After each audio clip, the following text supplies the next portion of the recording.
Hey there, y'all. We are still just finishing our setup here, and we will be going live shortly. So get what you need and just strap in, as we'll be talking Super Bowl for about the next hour or so, and hopefully, y'all will enjoy the show.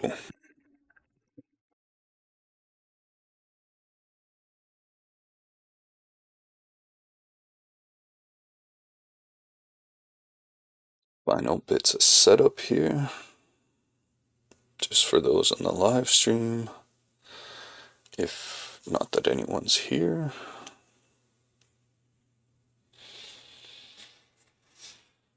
All right. Let's see.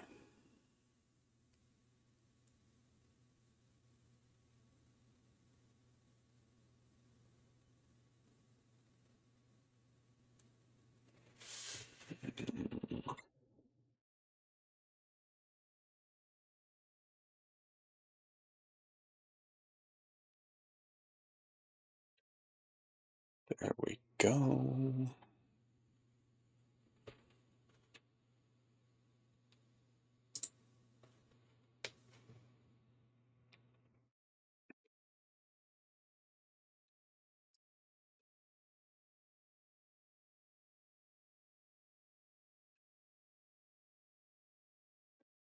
What's up, football fans, and welcome to True North Sports Talk podcast. As you can see, Peter Barclay here, host of your episode today, and we are doing a special out of turn episode this week, as tomorrow, like we said, is Super Bowl Sunday. So, we want to do a preview, get you guys ready, and just set you up with all the information that you will need in order to enjoy the game tomorrow.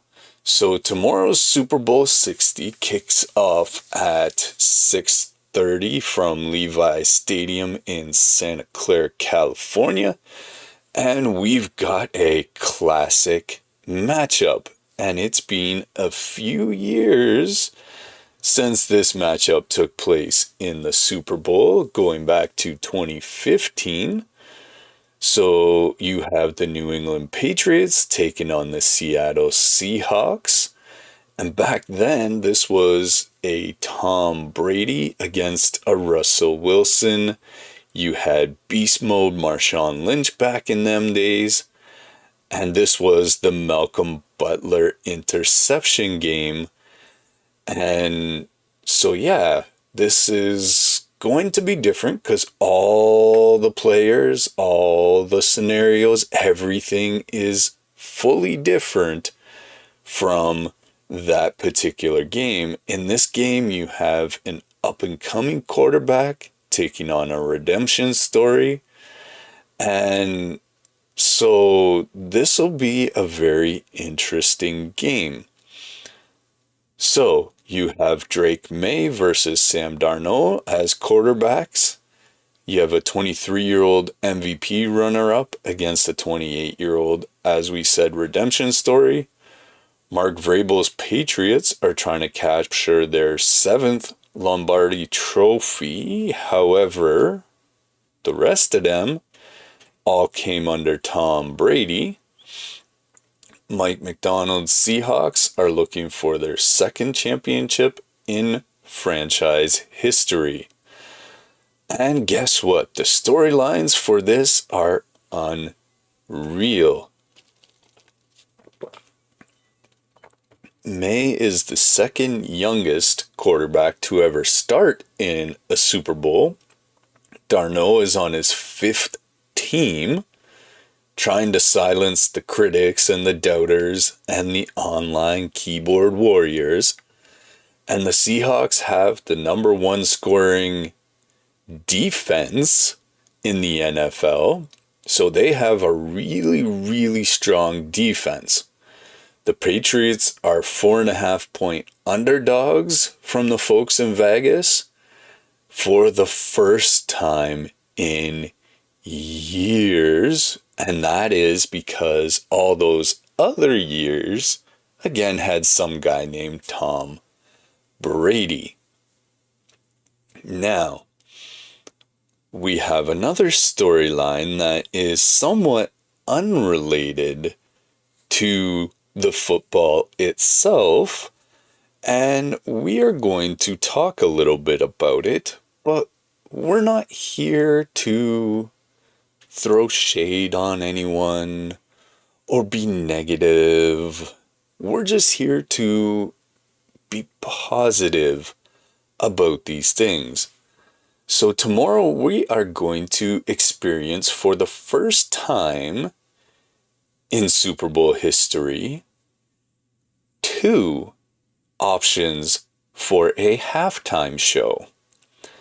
And to me, that's encouraging. That's actually a good thing because it means everyone has the opportunity to enjoy something of their own liking. Not everyone likes the halftime show at every Super Bowl, so variety isn't a bad thing.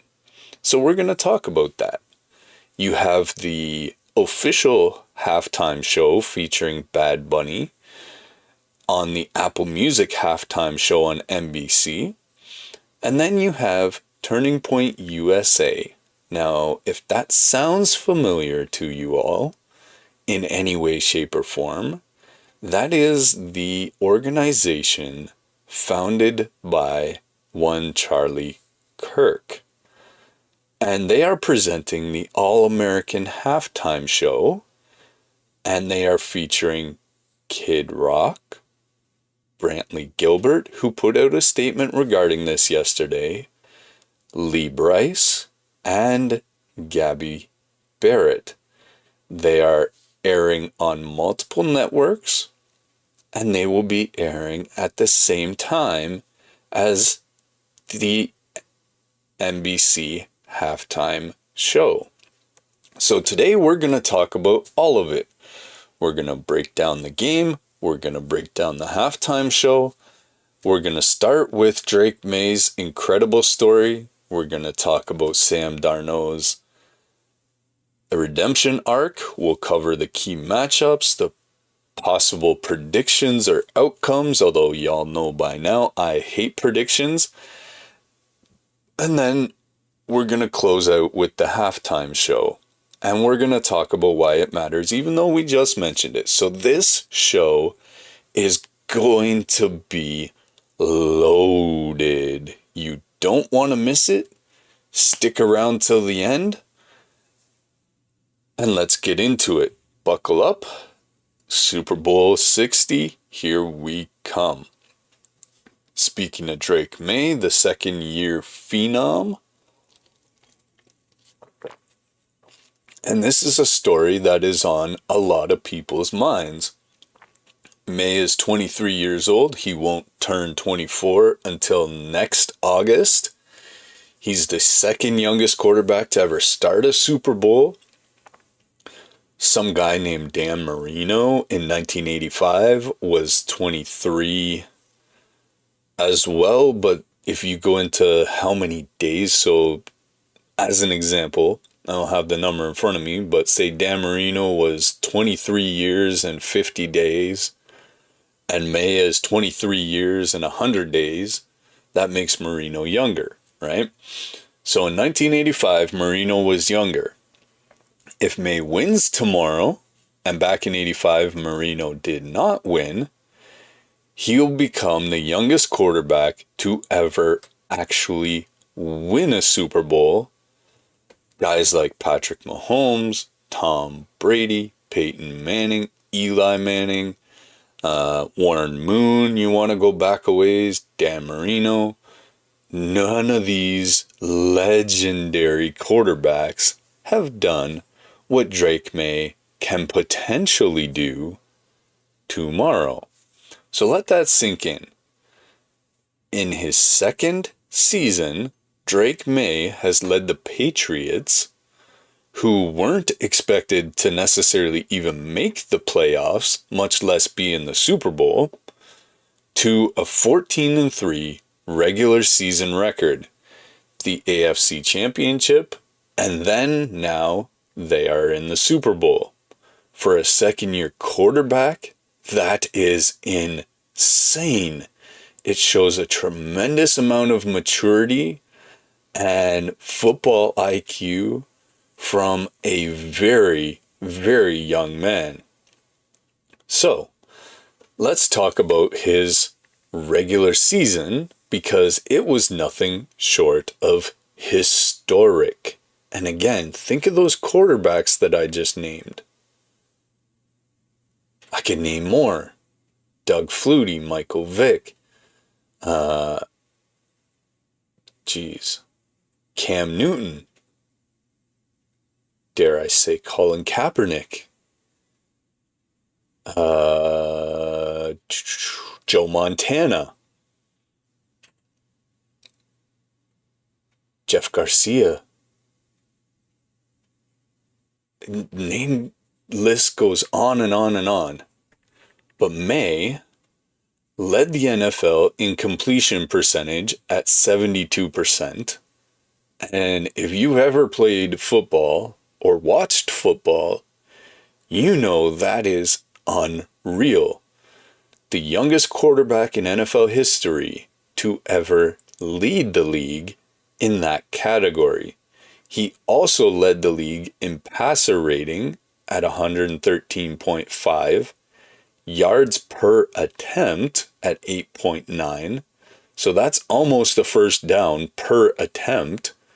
And if you complete 72% of those, you are in a very high number of short yardage situations on second down. So it's no stretch to imagine why the Patriots were so good this year. He had an EPA per dropback of 0.28. He threw for 4,394 yards. That sounds like a CFL number to me. With 31 touchdowns and only 8 interceptions. Now, 8 interceptions over 18 games might sound like a lot, but at the same time, for a 23-year-old second-year quarterback, those are some historic numbers. He's the first quarterback since Tom Brady in 2007 to lead the league with the best record, best completion percentage, and best yards per attempt. That's some pretty rare company. The previous 5 quarterbacks to do that before were Joe Montana. I was trying to come up with this name a minute ago. Steve Young, twice. Kurt Warner, beautiful. I think he should host the TPA USA halftime show. And Tom Brady. All of those won the MVP that season. Oddly enough, May didn't win the MVP, as that went to Matt Stafford of the Rams, but May finished second in voting and was named second team All-Pro. All amazing feats for a second-year quarterback. Another absurd stat surrounding this young kid, on November 10th, playing the New York Jets, and I mean, you gotta figure they're gonna put a beat down on those guys. They're a laughable organization since Mr. Sanchez left there, and trying to think of the coach that left as well. But since those days, the Jets have just fallen off the map completely. Not even Aaron Rodgers could save the Jets. So May completed 19 of 21 passes for 256 yards and 5 touchdowns. That's a 90.5 completion rate. with 5 touchdowns and 250 plus yards. And as I wrote this is in big, bold, capital letters. No, not even those names we just mentioned. No quarterback in NFL history had ever combined those 3 milestones in one game. May also broke Tom Brady's Patriots franchise record by posting 100 plus passer rating in, count 'em, 14 of the 18 games this season, including the playoffs. Holy jumping. He broke Tom Brady's record. So many of his records people thought would never be broken. And so yeah, that's an amazing thing for a young man to do. So how we get here? Well, May was the 3rd overall pick in the 2024 draft out of North Carolina. And if he was a Tar Heel, that's my school. Although more on the basketball side, but that's still my school.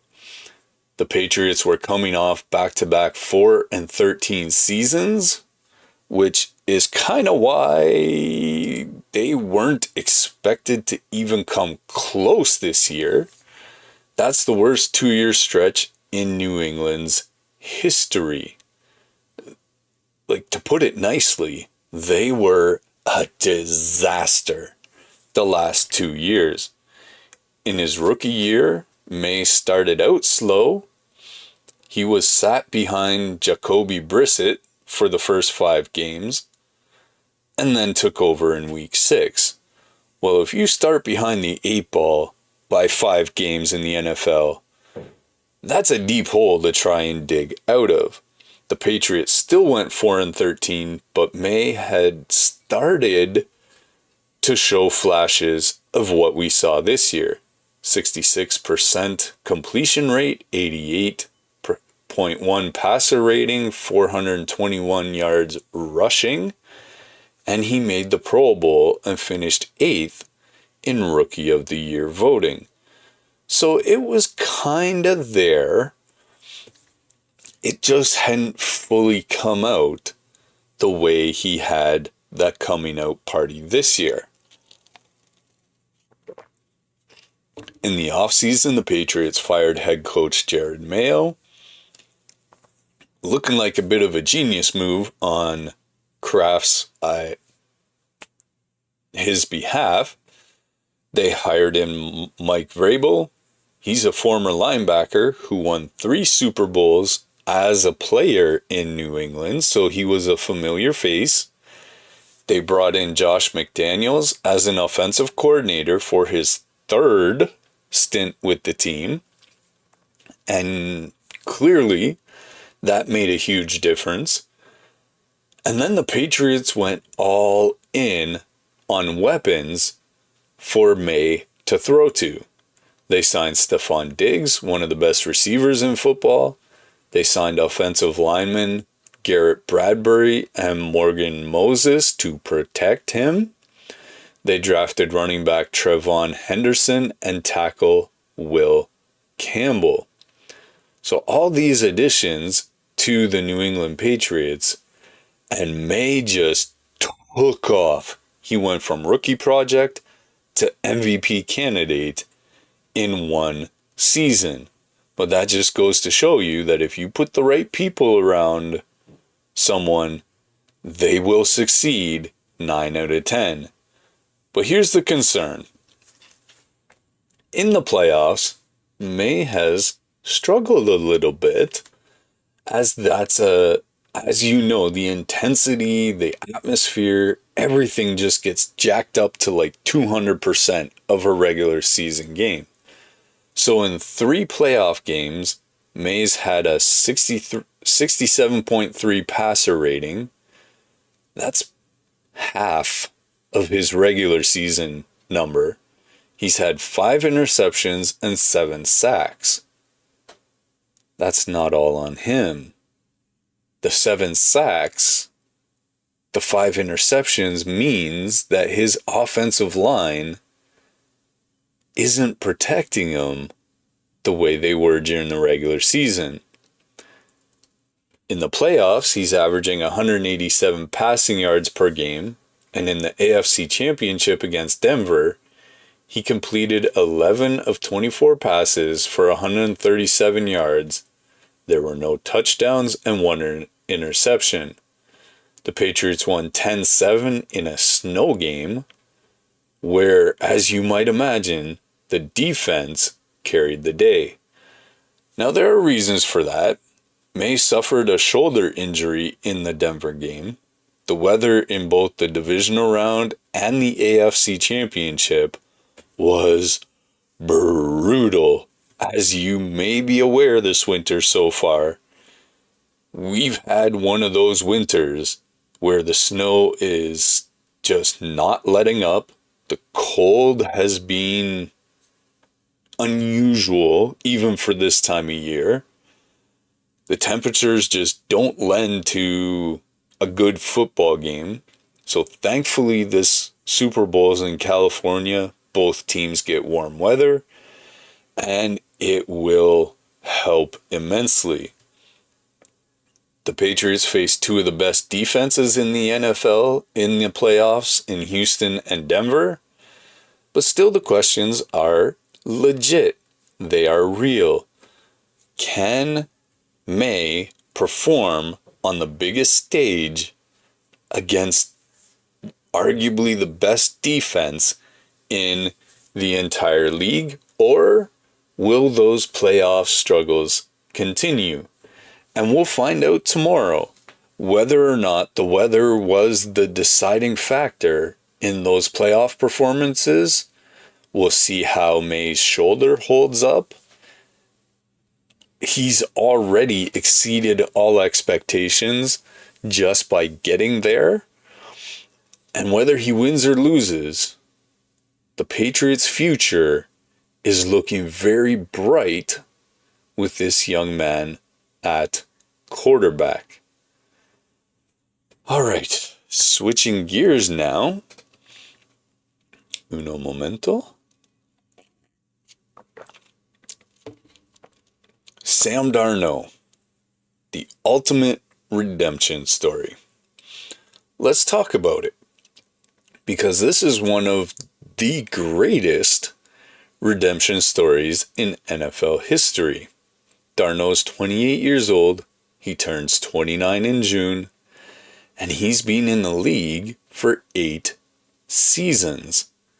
Now, as a quarterback, it's a lot easier to last 8 seasons, but when the average career is like 2, maybe 3, the fact that he's stuck around this long, and this being his 5th team, and he's finally in the Super Bowl, that's a pretty amazing journey. Stuff that Hollywood would love to make a movie about, I'm sure. So let's take a look at his journey, because it is completely wild how he went from 3rd overall pick in the 2018 draft out of USC. Sadly for him, the New York Jets selected him, hoping he'd be their franchise quarterback. But as you can imagine, being on the New York Jets, it's kind of like it's been being on the Cleveland Browns over the last 10 years or so. It was a nightmare. So in 3 seasons with the Jets, Darnold went 13-25 as a starter, threw 45 touchdowns, 39 interceptions. Gosh, that's awful. He was sacked 79 times, and that tells you about the front line as much as it does about him being sacked that many times. The Jets had terrible coaching, a bad offensive line, which we just mentioned, and no weapons to throw to. Darnold infamously said he was seeing ghosts during a Monday Night Football blowout loss to the Patriots. And that's just not a good thing to hear from your starting quarterback. Now you have to imagine, and we saw this a bit with Johnny Manziel back in the day. Johnny's come a long way from where he was. But you think about this, is that you bring a young man into a horrible situation, and you have to think his confidence was shot. And it's taken a long time to regain that. In 2021, after those 3 abysmal seasons with the Jets and those confidence eroding seasons, the Jets traded Darno to the Carolina Panthers. That's kind of like a minor, like here's the Jets, here's the Panthers. That's not much of a step up. He started 11 games, went 4-7, and he was benched. Carolina didn't pick up his 5th-year option, so in 2022, Darno signed with San Francisco as a backup. He never even got to play in that season, even though he was there. He signed with the Vikings in 2024 to back up Kirk Cousins. Then Cousins got injured and Darno had to step in. He went 11-5 as a starter, so it appears that with a decent front line in front of him and some confidence given to him, he threw for 3,900 yards and 29 touchdowns, and he actually made the Pro Bowl that year. The Vikings lost in the wild card round to the Rams, and Darno threw 2 interceptions in that loss. It was brutal, and Viking fans blamed him. Funny how that happens, even though it's a team game. And yeah, the interceptions could be bad decision making, but were those bad decisions predicated by an offensive line or receivers that couldn't shake their defenders? There's a lot more factors into these things than just one guy. That's why they call it a team game. So I think the fans really weren't being fair to him. Dude went 11-5, threw for 3,900 yards. He didn't just forget how to play football and have 2 interceptions. Something had to have gone on there. Then came the 2025 offseason, where the Vikings drafted J.J. McCarthy with the 10th overall pick, and they allowed Darno to walk in free agency. The Seattle Seahawks signed him to be their starter after trading away Geno Smith. And in Seattle, the rest is history. Darno thrived. He went 14-3 in the regular season. With Minnesota, we saw this coming a little bit. He threw for 4,048 yards, 25 touchdowns, 14 interceptions.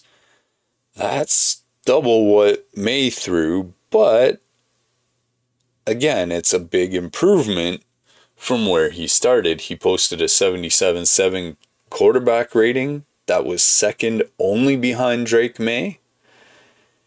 Seattle hired Mike Macdonald as head coach, the former Ravens defensive coordinator who built one of the best defenses in NFL history. They hired Clint Kubiak as offensive coordinator. Obviously, that worked really well as he designed the offense around play action and early down efficiency, which is what May was doing over in New England. And that really plays into Darno's strength, which is what a good offensive coordinator does. He plays into the strength of his offense. So Darno has also been excellent in the playoffs. In the divisional round against the Rams, he completed 21 of 28 passes for 289, 3 touchdowns, 0 interceptions, and was pretty darn close to perfect. Now you have to imagine Seattle being on the West Coast, there being likely more West Coast teams that they're playing in the playoffs. better weather, that this might be why he's so far performed better in the playoffs. In tomorrow's game, d'Arnaud has a chance to silence the early critics, the early doubters in his career once and for all. If he's able to win tomorrow, he'll become the fourth quarterback to win a Super Bowl on his third team or later, and the first to do it on his fifth team. So here's the thing. d'Arnaud's teammates, they believe in him. After he threw 4 interceptions in a loss to the Rams in Week 11, linebacker Ernest Jones had his back. Quoting Jones, "Sam's been balling. If we want to try and define Sam by this game, man, Sam's had us every game. For him to sit there and say, yo, that's my fault? No, it's not. This is a team." And that's the end of the quote there. The "no, it's not" is the end of the quote. So, this is a team game. One player is not responsible one way or the other for a win or a loss. Collectively, everyone is responsible. Sure, you might have one guy who made a mistake somewhere along the way, and people go, oh, that's why. No, there was probably a bunch of other things that aren't being pointed to that added up to that mistake. And that's why the game didn't go the way you wanted to. Game 7 of the World Series, up here north of the border as a Blue Jays fan, there could be a lot of finger pointing, but if you look at that game as a whole, there were a lot of little things that added up to the big thing, which was the eventual loss. So, when it comes to d'Arnaud, he's had a couple of instances where he's being blamed for the shortcomings of the team collectively. And as I mentioned before, that's not really fair to him. That quote, though, from his teammate stuck with d'Arnaud, and after the Rams playoff game, Jones told reporters, like I said, doubt Sam if you want to. Sam's going to show you every time. That's who we know, and that's why I stood on that, and I'll do it all over again. His teammates stand by him. They support him, and that's the kind of thing he's been lacking the first 7 years of his career. d'Arnaud's earned the respect of his locker room, which is the job of a good quarterback, and tomorrow he gets the chance to prove he's more than just a bust. If he wins tomorrow, he gets to prove and show he is a champion. All right, so let's look at the matchups. We've talked about some key players. We'll break down what each team needs to do in order to be successful tomorrow. So, starting with the Patriots. First thing they got to do is a better job of protecting Drake May. As we saw when we mentioned the 2 games in the playoffs the Patriots have played so far, that sack total needs to come down. Because that just shows that the line in front of him isn't playing up to par. Now again, there were weather-related things, but tomorrow, there's no excuse. It's do or die. This is the win or go home game, right? So, the Seahawks have one of the best 4-man rushes in the NFL. Their defensive tackle, Leonard Williams, and edge rusher, Boy Mafe, they are elite. So that front line has to be on their toes and on their game for 60 whole minutes. If they can get pressure on May without blitzing, it's going to be a long day for New England. New England has to establish the run. Trayvon Henderson and Ramondre Stevenson need to control the clock. They need to keep Seattle's defense honest. And if the Patriots can run for 120 plus 200 yards, May will have more opportunities for that passing percentage downfield and some of those weapons they picked up in the offseason. They have to win the turnover battle. Seattle's defense creates turnovers. They have one of the highest scoring defenses in the entire NFL.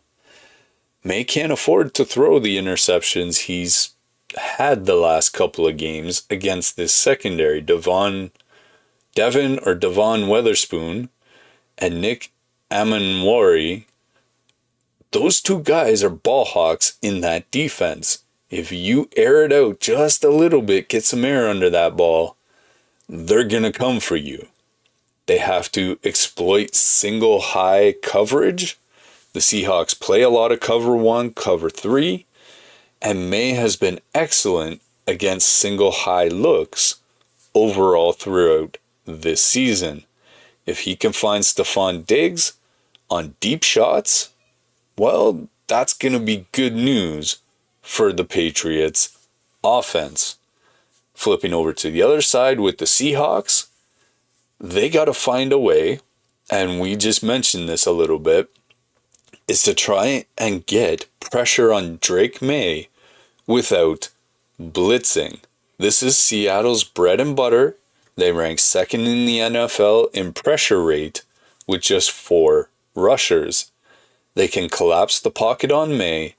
So if they can do that, they will have a really elevated shot of winning the day. On offense, they got to lean on the play action. Darnold ranks second in the NFL in passer rating off of play action at 124.7. So 124.7. Offensive coordinator Clint Kubiak needs to dial up play action early and often. And they got to find a way to get Kenneth Walker going. Walker rushed for 116 yards and 3 touchdowns in the divisional round against the 49ers. If they can establish the run, it opens up the play action and everything else for Darnold. Doesn't matter what team you are, this is huge. You have to take care of the football. Darnold threw 4 interceptions in one game this season. It was only one game, but you can't have that game tomorrow. He can't afford to do that against the Patriots' opportunistic defense. And if you do, you're going to find the ball in your end zone without the offense ever touching the field. But again, that's every team. If New England doesn't take care of the ball, they're going to find Seattle's defense in their end zone too. So this particular take, that goes both ways and for both teams. Now, for all you bettors out there, and the Super Bowl is probably one of the biggest things that people bet on throughout the year. The Seahawks are favored by a 4.5 points. The over-under is 45.5. The money line is the Seahawks minus 230, Patriots plus 190. ESPN analysts, they give the Seahawks a 60% chance to win, and the Patriots obviously a 40% chance. I think this game has potential to be a 10-7, maybe even a 7-3 type game where these defenses are super good. I mean, the quarterbacks are good, but we'll see how this turns out. I think it's going to be a lot closer than maybe even the odds makers are allowing for. The Seahawks statistically have the better defense, statistically the better overall roster perhaps, And they have, in a way, the home field advantage being on the West Coast as a team. Technically, they call it a neutral site, but Seattle fans travel well. The Patriots have Drake May, Mike Vrabel, and playoff experience. Vrabel's won 3 Super Bowls as a player, and he can draw on that experience to help his players in the big games. I think the game comes down to the turnover battle, the takeaway battle, all of those kind of things. If May and his offensive line protect the ball and Darnold makes 1, maybe 2 critical mistakes, the Patriots can win. I'm not going to suggest a final score, but this game is going to be close. Perhaps Seattle will win based on the redemption factor, the defense factor, because they say defense wins championships. But time will tell. There's a reason they made the movie called Any Given Sunday. So, anticipation is the name of the game. Tomorrow's game is going to be fire. You don't want to miss it. Tune in early. Make sure you have everything set up ahead of time. And you almost don't want to move for the entirety of the game because the game is notorious for some of the most innovative commercials that companies can come up with. So that's another aspect of the game that you don't want to miss. Companies also debut new commercials at the Super Bowl, just simply based on the volume of eyes worldwide that are watching the game. It's also the most lucrative time for the NFL to make money on the commercials because companies are willing to pay huge for the right to have their commercial on the Super Bowl. Now, I don't know if I would call this the elephant in the room, but it's certainly something that has generated a lot of buzz for this year's Super Bowl. The halftime show. Now, sadly, the world is in a lot of ways divided along partisan lines. This halftime show, and the fact that there's 2 of them, some would say, is an attempt at dividing. No, I don't think so. That's not why you have a halftime show. But there are a lot of people out there who prefer a different form of entertainment at halftime. And so why not have variety? It's a positive thing. So what are we talking about here? Well, you have Apple Music's halftime show on NBC featuring Bad Bunny. Now, for any of you who don't know who that is a Spanish-American singer. He's been involved in wrestling shows. He is one of the biggest names in Spanish music right now at this time. But he's also very outspoken in certain points of view. On the other side of that, you have Turning Point USA. Again, this is an alternative option at halftime. You have Kid Rock, Brantley Gilbert, Lee Brice, Gabby Barrett, and this show will be aired on Trinity Broadcasting Network, so TBN, one American News Network, Real America's Voice, The Daily Wire. It'll be on Rumble, and TPUSA's social media channels. It starts at 7:30 p.m. in the Eastern Time and goes about 30 minutes before kickoff and runs through halftime. Now, again, this is meant to come from a positive perspective because I think there is a lot to appreciate here. First, let's acknowledge the obvious. This show was created in response to Bad Bunny being selected as the official halftime performer.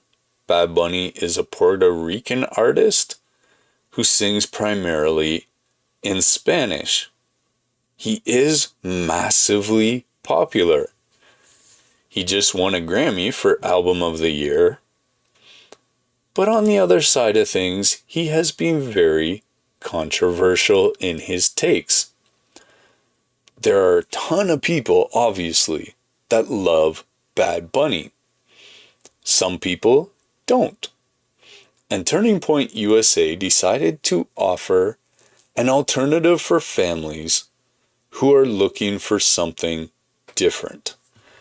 Now, if you've been paying attention to some halftime shows or opening ceremonies in certain events over the last few years, sadly, they've become too political.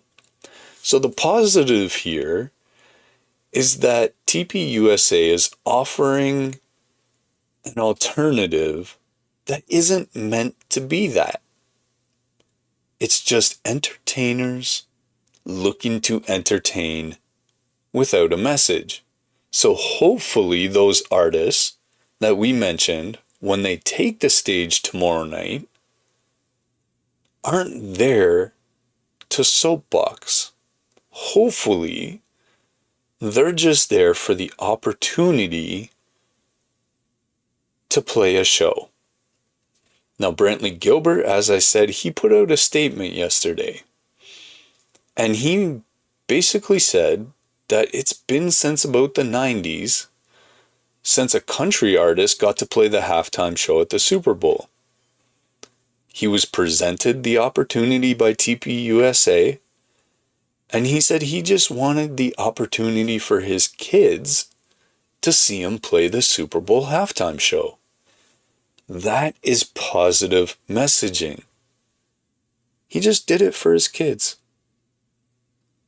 So I think that's something different. It's a positive message to the fan base. This is not about anything but enjoying it as a family. Now, a spokesperson for TPUSA said the All-American Halftime Show is an opportunity for all Americans to enjoy a halftime show, as mentioned, with no agenda other than to celebrate faith, family, and freedom.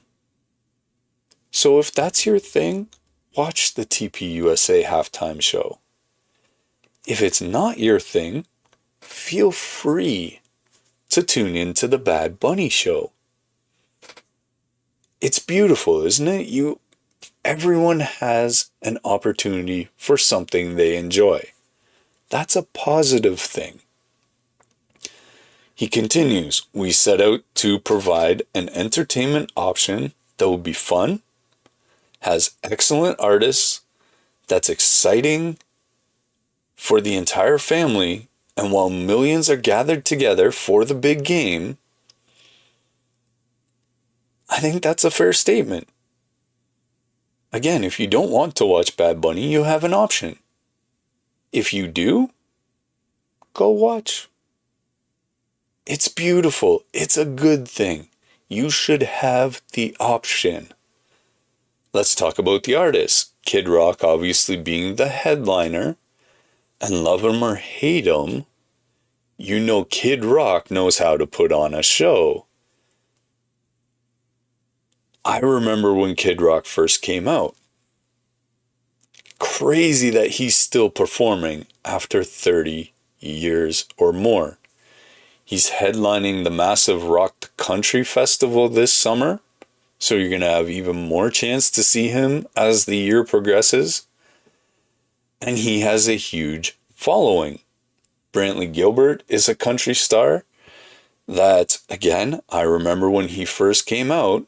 He's been performing professionally since 2007, released his debut album in 2009, and has multiple platinum records. That statement I mentioned that Gilbert put out, he said, "I'm not playing a show to be divisive.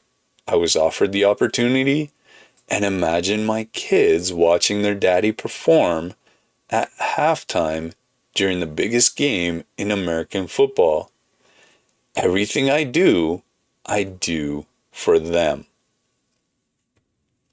What more could you want? What else could be more American than football and family? I challenge you. What's more American than that? Really? Lee Brice is another country star who's got multiple hits. He specifically cited the memory of Charlie Kirk, who, again, 9/10, we know what happened. Brice said Charlie Kirk wanted everybody to have a microphone. Doesn't matter what side of the aisle you're from, what your ideology is, freedom of speech is huge. So, going back to what Brice said, Charlie Kirk wanted everyone to have a microphone. This is a celebration of what he believed in and what he brought to the table. I'm proud to be an American, and I'm excited that I get to go play music. So again, another artist saying it's just about the music. It's not about anything else. Gabby Barrett's a rising country star who finished third on American Idol in 2018. She's had multiple number one hits and has a strong fan base. These are legit artists. They're not political operatives, and they're just musicians who were offered a platform and accepted it. It's beautiful. There's nothing wrong with it. Country music and the Super Bowl. Did you know that it's been 32 years since country music was featured at the Super Bowl halftime show? 1994. That's a long time ago. Clint Black, Tanya Tucker, Travis Tritt, and the Judds. I remember all of those artists were the ones who performed. Since then, the NFL has partnered with Rock Nation, live music entertainment strategists, and the halftime shows have been dominated largely by pop, rock, and hip-hop artists. Country music, for whatever the reason, has been completely shut out. Another part of Brantley Gilbert's statement was, "We're celebrating 250 years as a country. It's been more than 20 years since a country artist has been asked to play the Super Bowl halftime show. So why not?" That's a fair criticism, is it not? Country music has a massive fan base, especially amongst football fans. It's one of the most popular genres, especially right now in 2026, and it's been ignored for over 3 decades. So from that perspective, the TPUSA halftime show is giving country music a platform that it hasn't had in years. And that's something positive, worth celebrating. Now, I'm not going to pretend that this event hasn't been, in some spheres, controversial. TPUSA is widely known, rightfully so, as a conservative political organization. Its founder, Charlie Kirk, was, in a good way, a polarizing figure who had critics and people who supported him. Depending on who you were talking to, it would go either way. But that's okay. That's the freedom that America is supposed to stand for. So some people will see this as a political statement. As we've been mentioning all along, it's not. The show is billed as celebrating faith, family, and freedom. There are millions around the world, not just in America, because the Super Bowl is worldwide. There are millions that share those values: faith, family, freedom of speech. Regardless of what side of the aisle you're on, there are people who share those beliefs. If you're someone who values those things and wants to hear country music during halftime, this is the show for you. If you'd rather watch Bad Bunny, been saying it all along, that's the beauty of it. If you want to watch him, go right ahead. Nobody is saying you have to pick one or the other. You could even switch back and forth if you really wanted to. You could have one on one screen and one on the other screen. That would be okay too. But the beauty of having the two different halftime shows is the fact that you have a choice. In this case, how could that be a bad thing? You get to decide what you want to watch instead of just having one option. And in a country that values freedom, that can be nothing but a good and positive thing. So, tomorrow at halftime, should I be watching the game? I'll get to have the choice, and so do you. At the end of the day, it's all about the game itself, not the halftime show. As entertaining as the halftime show always is, it's about celebrating football, celebrating families, and coming together with friends as a nation, or as many nations as it's worldwide. So whether you watch Bad Bunny or Kid Rock, we can all agree on one thing. And that is, if you're a Seahawks fan, go Seahawks. If you're a Patriots fan, go Patriots. If you're neither, just enjoy the spectacle of football. All right, y'all. So that's it for our preview of tomorrow's Super Bowl.